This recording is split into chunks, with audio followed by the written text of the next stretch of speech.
ਕਿਉਂਕਿ ਮੇਰਾ content serious ਹੋਈ ਜਾ ਰਿਹਾ। ਹਾਂ ਤੇ ਉਹ ਕੰਟੈਂਟ ਕੀ ਸੀਗਾ, ਮੈਂ ਕਿਹਾ ਵੀ ਅਗਰ ਕੋਈ ਬੰਦਾ ਫੌਜ ਵਾਸਤੇ ਮਤਲਬ ਕਿ ਆਰਮੀ 'ਚ ਭਰਤੀ ਹੁੰਦਾ ਹੈ, ਹਾਂ ਉਹ ਫੌਜ ਵਾਸਤੇ ਭਰਤੀ ਹੋ ਰਿਹਾ ਕਿ ਮੁਲਕ ਵਾਸਤੇ? ਠੀਕ ਹੈ, ਪੁਲਿਸ 'ਚ ਬੰਦਾ ਜਾਂਦਾ ਹੈ, ਉਹ ਪੁਲਿਸ ਵਾਸਤੇ ਜਾ ਰਿਹਾ ਕਿ ਮੁਲਕ ਵਾਸਤੇ? ਕੋਈ ਅਦਾਲਤ 'ਚ ਭਰਤੀ ਹੋ ਰਿਹਾ, ਉਹ ਅਦਾਲਤ ਵਾਸਤੇ ਜਾ ਰਿਹਾ ਕਿ ਮੁਲਕ ਵਾਸਤੇ? मतलब ਅਗਰ इदारे ਕੋਈ के लिए तो ਬੰਦਾ नहीं जा रहा ना, मुल्क के लिए जा रहा ਹਾਂ, ਲੇਕਿਨ ਅਗਰ ਕੋਈ ਬੰਦਾ ਸ਼ਹੀਦ ਹੋ ਗਿਆ, ਉਹਨੇ ਕੁਰਬਾਨੀ ਮੁਲਕ ਵਾਸਤੇ ਦਿੱਤੀ ਕਿ ਆਰਮੀ ਵਾਸਤੇ? ਅਗਰ ਉਹਨੇ ਕੁਰਬਾਨੀ ਦਿੱਤੀ ਮੁਲਕ ਵਾਸਤੇ, ਠੀਕ ਹੈ, है।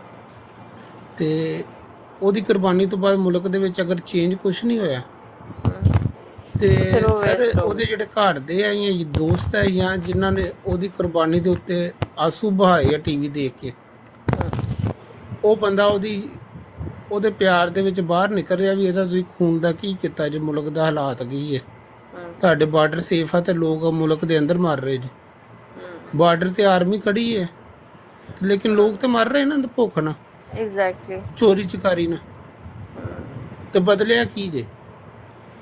मतलब कहने बदले का ही कुछ? ये है कि जो जिस आज़ादी के लिए उन्होंने खून बहाया था, जिसका ये आज शहीद अपनी मिल्कियत बना के बैठ गए, उसी को तो बहाल रखने के लिए, सस्टेन करने के लिए लोग बाहर निकल रहे हैं, उन्हीं को आप मार रहे हो और कह रहे हो कि आपने उनको। ਹਾਂਜੀ, ਮਤਲਬ ਕਿ ਤੁਸੀਂ ਸਾਨੂੰ ਯਰਗਮਾਲ ਬਣਾਇਆ ਨਾ, ਬਾਰਡਰ ਤੋਂ ਵੀ ਇੱਥੋਂ ਨਿਕਲੋ ਨਾ ਤੇ ਤੁਹਾਨੂੰ ਅਸੀਂ ਪੁੱਛ ਲੈਣੇ। ओके, ਇੱਕ गुड ਹੁੰਦਾ नाइट। ਜੀ, यासिन परेशान होकर चला गया, उसको काफी देर से कह रहा था मैं जा रहा हूँ। ਜਿਹੜੇ ਲੋਕ ਯਰਗਮਾਲ ਹੁੰਦੇ ਜੀ ਨਾ, ਉਹਨਾਂ ਦੀ ਵੀ ਸਿਕਿਉਰਿਟੀ ਵਾਸਤੇ ਬੰਦਾ ਖੜਾ ਹੁੰਦਾ, ਲੇਕਿਨ ਖੜਾ ਹੁੰਦਾ ਵੀ ਇਹ ਦੌੜ ਨਾ ਜਾਏ। ਪਤਾ ਕੀ ਇੱਕ ਹੈ, ਜਿਸ ਹਾਂਜੀ, ਇਲਾਕੇ 'ਚ ਅਸੀਂ ਮੈਂ ਰਹਿ ਕਲਿੱਪ ਰਹੇ ਬਣਾਇਆ ਤੇ ਸਭ ਮੈਂ ਨਾ ਉਹਨੂੰ ਫਿਰ continent, ਡਿਲੀਟ ਕਰ ਦਿੱਤਾ। हाँ, ये तो रहने ਸਬ देते थे, ਕੰਟੀਨੈਂਟ वहाँ व्हाट्सएप ਅਸੀਂ करके ਰਹਿ देखते ਰਹੇ ਹਾਂ। हैं। जी जी। ਇਹਦਾ ਜੇ ਅਗਰ ਅਸੀਂ ਓਵਰਆਲ ਇਸ ਕੰਟੀਨੈਂਟ ਦਾ ਹਿਸਾਬ ਲਈਏ ਨਾ, ਠੀਕ ਹੈ, ਤਕਰੀਬਨ 5 ਸਦੀਆਂ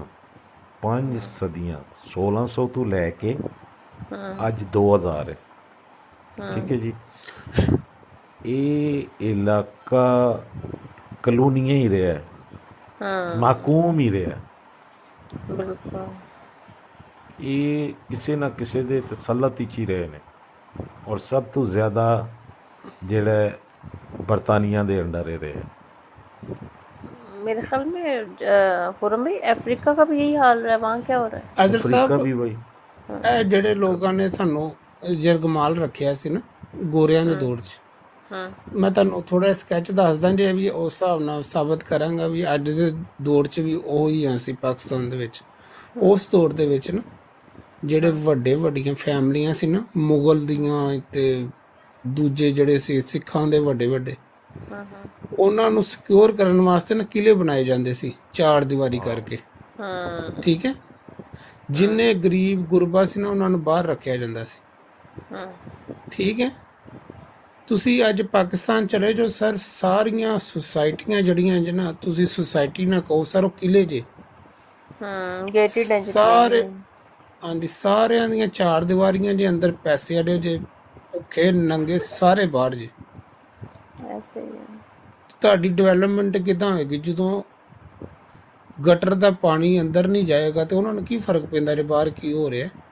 ऐसे ही है। ਨਾਲੇ ਕਿਸ ਤਰ੍ਹਾਂ ਹੋ ਸਕਦਾ ਹੈ ਇੱਕ ਮੁਹੱਲਾ 40 ਸਾਲ ਤੋਂ ਬਣਿਆ, ਠੀਕ ਹੈ, ਉਹਦੇ ਨਾਲ ਦੀ ਦੀਵਾਰ ਦੇ ਅੰਦਰ ਇੱਕ ਬਣਿਆ 5 ਸਾਲ ਪਹਿਲੇ ਕਲੋਨੀ ਬਣੀ ਹੈ, ਉੱਥੇ ਨਾ ਗਟਰ 'ਚ ਬੰਦ ਹੋ ਰਿਹਾ ਜੇ, ਨਾ ਬਿਜਲੀ ਜਾ ਰਹੀ ਜੇ, ਉੱਥੇ ਸਫਾਈ ਜ਼ਿਆਦਾ ਜੇ, ਉੱਥੇ ਗਰਾਊਂਡ ਆ, ਉਹਦੇ ਅੰਦਰ ਸਕੂਲ ਆ, ਉਹਦੇ ਅੰਦਰ ਮਸਜਿਦ ਹੈ, ਲੇਕਿਨ ਇੱਕ 40 ਸਾਲ ਤੋਂ ਮੁਹੱਲਾ ਬਣਿਆ ਜੇ, ਉੱਥੇ ਸਕੂਲ ਦਾ ਹੀ ਬੁਰਾ ਹਾਲ ਹੈ, ਉਹਦੀ ਸੀਵਰੇਜ ਦਾ ਹੀ ਬੁਰਾ ਹਾਲ ਹੈ। ऐसे ही है।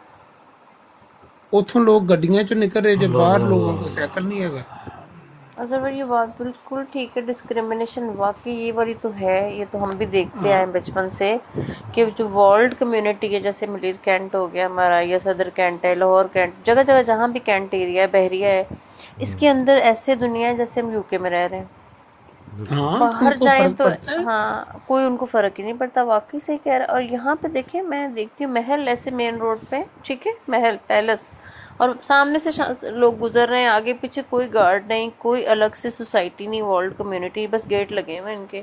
ज़ाहिर है थोड़ा बहुत सिक्योरिटी सिस्टम तो होगा, बीइंग किंग या प्रिंस वगैरह, तो अदरवाइज और कोई खास नहीं कि वो हाँ जी, दूसरी गल होर दसां, ਜਦੋਂ ਤੁਸੀਂ ਉਹ ਸੁਸਾਇਟੀ ਤੇ ਮੈਂ ਜਾਂਦਾ ਰਿਹਾ ਨਾ, ਮੈਂ ਚੀਜ਼ਾਂ ਦੇਖੀਆਂ ਹੈ। ਹੂੰ ਜਿਹੜਾ ਰਜ਼ਾ ਗਾਰਡਨ ਹੈ ਨਾ ਫੈਸਲਾਬਾਦ ਦੇ ਅੰਦਰ, ਰਜ਼ਾ ਗਾਰਡਨ ਦਾ ਨਾਲ ਉਹ ਨਾ ਤੁਹਾਡਾ ਜਿਹੜੇ ਜਾਣਦੇ ਲੋਕ ਰਜ਼ਾ ਗਾਰਡਨ ਨੂੰ, ਹੂੰ ਹੂੰ ਤੁਸੀਂ ਪਰੇਸ਼ਾਨ ਹੋ ਜਾਓਗੇ। ਮੈਂ ਉਹਦੇ ਅੰਦਰ ਜਾਂਦਾ ਸੀਗਾ ਆਪਣੇ ਮਾਲਕ ਦੀ ਰੋਟੀ ਲੈਣ ਵਾਸਤੇ। ਤੁਸੀਂ ਯਕੀਨ ਕਰੋ ਕਿ ਜਦੋਂ ਮੈਂ ਅੰਦਰ ਵੜਦਾ ਸੀ ਨਾ ਤਾਂ ਮੈਨੂੰ ਲੱਗਦਾ ਸੀ ਵੀ ਕੋਈ ਦੁਨੀਆ, ਕੋਈ ਨਵੀਂ ਦਾ ਗੇਟ ਖੁੱਲ ਗਿਆ ਮੇਰੇ ਉੱਤੇ। ਠੀਕ ਹੈ।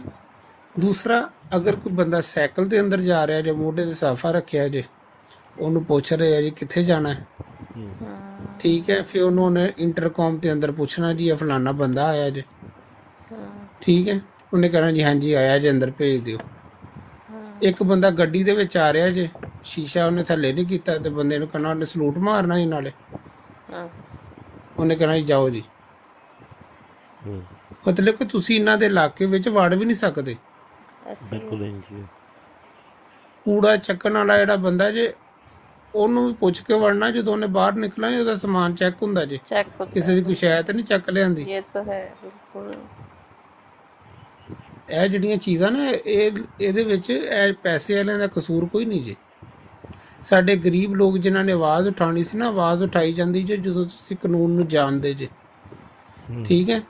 ਜਦੋਂ ਤੁਸੀਂ ਆਇਨ ਨੂੰ ਜਾਣਦੇ ਜੇ, ਆਪਣੇ ਰਾਈਟ ਜਾਣਦੇ ਜੇ, ਲੋਕ ਫੇਰ ਆਵਾਜ਼ ਚੱਕਦੇ ਆ ਕਿ ਇਹ ਕੀ ਹੈ ਜੀ, ਮੇਰੇ ਨਾਲ ਜ਼ਿਆਦਤੀ ਹੋ ਰਹੀ ਜੇ।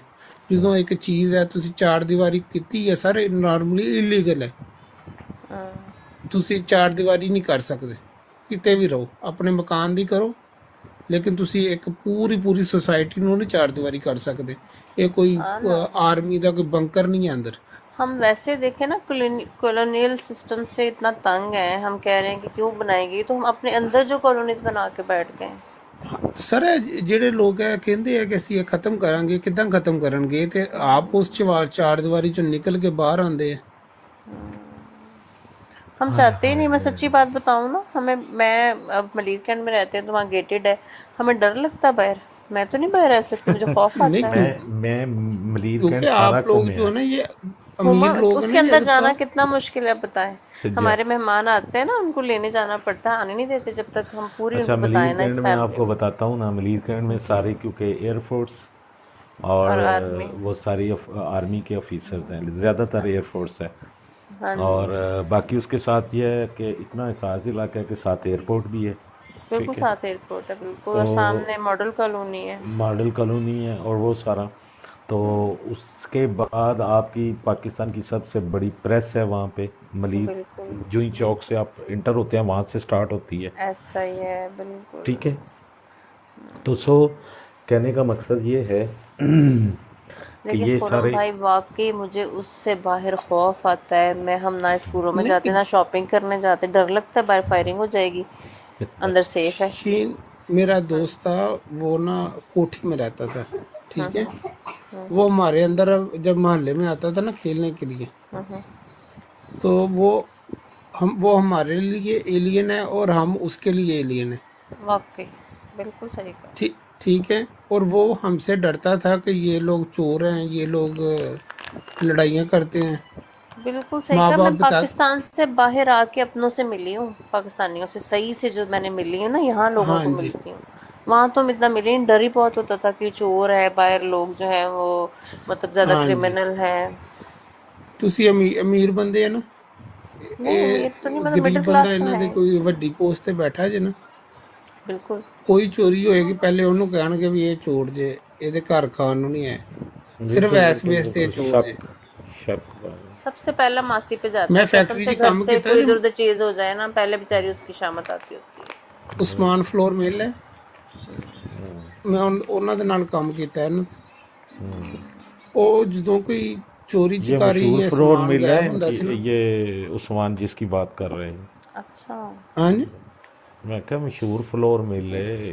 हाँ जी, मैं अल्लाह है, आप इधर अभी ये जो स्टेशन बनी हुई है, इसमें बताता हूँ हमारे जो लोग हैं शिरक कैसे कर रहे हैं। हाँ, ये पाकिस्तान के अंदर जो स्टेशन है, लोगों से बात करो कि यार कुछ करो ना, लोग कसम से मुंह भर के बात कर देते हैं कि यार अपना बच्चों को खिलाना कहाँ से है। ठीक है, घर का किराया कहाँ से देना है? सर जी, अल्लाह ताला ने आपको बच्चे पालने की जिम्मेदारी आपके ऊपर नहीं डाली, ठीक है? बेशक। अल्लाह ताला ने बोला है मैंने जिसको पैदा किया है मैंने अपने घर से उसको रिजक देना ही देना है। हर रूह जो के रिस्क लोग का वादा है, बिल्कुल। हाँ जी, जो लोग बच्चे पैदा करके ना नजायज रोड पे फेंक देते हैं ना, वो भी बड़े होते हैं, बिल्कुल। ठीक है? मर्जी से फेंका है, उससे क्या छीनना नहीं है किसी सादगी ने। में यार आपने ना शिरक की डेफिनेशन दी है, हाँ जी, अप्रिशिएट यू कसम से। हाँ जी। ਤੇ वालेकुम। ਜਦੋਂ ਤੁਸੀਂ ਇੱਕ ਚੀਜ਼ ਹੈ, ਮੈਂ ਸਰ ਇੱਕ ਮਾਂ ਨੂੰ ਪਤਾ ਹੈ ਕਿ ਬਾਪ ਜਿਹੜਾ ਜੂਏ ਦੇ ਨਾਲ ਪੈਸੇ ਲੈ ਕੇ ਆ ਰਿਹਾ, ਹਮ, ਉਹਨੂੰ ਘਰ ਦਾ ਅਗਰ छोटा ਜਿਹਾ ਬੱਚਾ कह देवे ना पापा हराम की कमाई लेके आया, माँ उसके मुंह पे थप्पड़ मारेगी थप्पड़ लगाएगी। और ठीक है, और बोलेगी कि तुम्हारे बाप ने तुम्हारे लिए किया है, ठीक है? और उसके गुनाह को प्रमोट करेगी वही बच्चा कल को जो हमारे माशरे में हो रहा है, वो बंदा उस चीज को अच्छा बुरा नहीं समझेगा, ठीक है, अच्छा समझेगा। वो हम लोगों ने एग्जाम्पशन रख दी है हर चीज के अंदर, शिरक हम हर कदम पे कर रहे हैं। मैं वही तो कहने लगी थी कि शिरक सिर्फ इस ज़ात सिफात में तो हमने पढ़ी लिखी बात है ना, कि एक वो शरीयत के हिसाब से ये पढ़ा लिख, वैसे हाँ, प्रैक्टिकली शरीयत, देखा जाए तो शिरक हम सब कर रहे हैं कि हम बाहर आए हुए हैं इस चक्कर में कि रिस्क आएगा, क्या वहाँ अल्लाह ताला हमें नहीं देते रिस्क? नहीं नहीं नहीं हो, हम लोग इधर अपने नहीं नफ्स नहीं, के लिए साथ आए हैं। ये साथ में ये हिजरत जो है ना, ये हिजरत आप इसको, यही तो बात है ना जो बात मैंने पहले की कि हमें जहाँ ये चीज़ शिर्क की तालीम हमें किसने दी? नबी करीम सल्लल्लाहु अलैहि वसल्लम ने। बेशक। और नबी करीम सल्लल्लाहु अलैहि वसल्लम हमारे लिए उसवा हुस्ना है, हमें रोल मॉडल उनसे है सीखना है, जी। ठीक है? आपने उस हिजरत को मक्का से मदीना, हिजरत का एक बेहतरीन नमूना, और वहाँ आपको अल्लाह ताला ने इमाम बख्श के, अल्लाह ताला ने आपको कुल कायनात का रहमतुल लिल आलमीन बना दिया। लेकिन आप सल्लल्लाहु अलैहि वसल्लम में तबलीग इसमें की आप खातिर ये किए थे देखें, ना। आप एक बेहतरी के मुस्तकबिल के लिए अगर आप कोई हिजरत करते हैं, उसका ये मतलब नहीं है वालेकुम अस्सलाम। कि आप सुबह, अल्लाह माफ़ करे, अल्लाह ताला के शिरक में चले गए हैं, या आपको तवक्कल नहीं है या आपको यकीन हाँ। नहीं है। यही एक आता है ना कि सूरह जुमा में कि जिस तरह के आप नमाज अदा करो, नमाज अदा करने के बाद अल्लाह की ज़मीन पे फैल जाओ और रिज़्क तलाश करो। तो रिज़्क तलाश करने में, और ये है कि ये नहीं है कि आपने कोशिश छोड़ देनी है, आप घर बैठे रहे या अल्लाह दे या अल्लाह दे या अल्लाह दे। आपने वो बात की, एक ना मिसाल बनी है कि जो है ना एक मरासी जो है ना, वो पहली दफ़ा मस्जिद चला गया, उसने जुम्मा पढ़ लिया। जुम्मे में मौलवी साहब ने बता दिया कि जो है ना 24 घंटे में एक घड़ी ऐसी होती है कि जिसमें अल्लाह ताला कबूल कर लेता है जुम्मा मुबारक, ठीक है जी। उसने कहा अच्छा आइंदा जुम्मा जो है ना मैं यही करूँगा। वो सारा दिन से रात तक बैठा हुआ है ना, सिर्फ यही कहता रहा या अल्लाह दे या अल्लाह दे या अल्लाह दे या, ठीक है। एक ही रट उसने लगा ली। जब वो घड़ी आई ना, जब वो रहमत वाली, तो उस वक्त तक वो थक चुका था।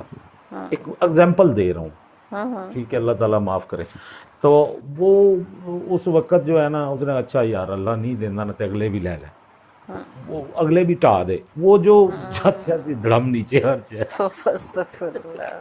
तो सो बात आपसे ये करनी है कि ये वो उस जिमरे में नहीं आता जिस जिमरे में आप लेके जाना चाह रहे हैं। लेकिन मैं अजर साहब, हिजरत है ना जी, हिजरत झूठ बोलन दा सिर्फ उदों हुक्म है ਜਦੋਂ ਤੁਹਾਡੀ ਜਾਨ ਨੂੰ खतरा ਹੋਵੇ जी, ठीक है।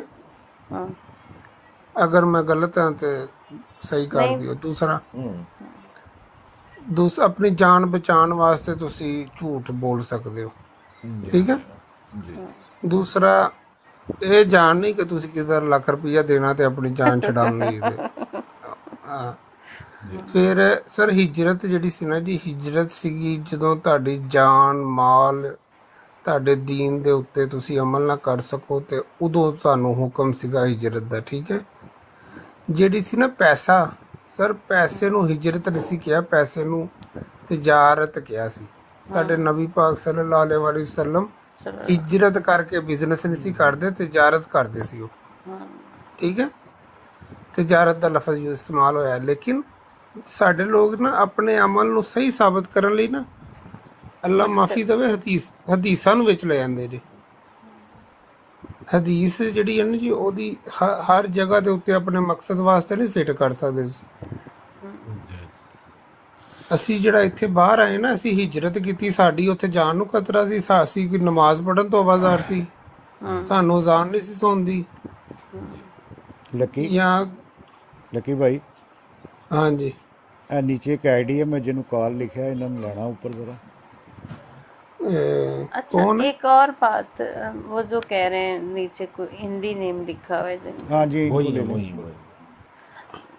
अजहर भाई, एक और शिर्क की आपने जो ज़्यादा बात की है, मुझे उस पर बहुत ज़्यादा बात करनी, क्योंकि यहाँ बहुत चीज़ें चल रही हैं। शिर्क वाला टॉपिक है ना, ये बहुत लंबा चौड़ा है।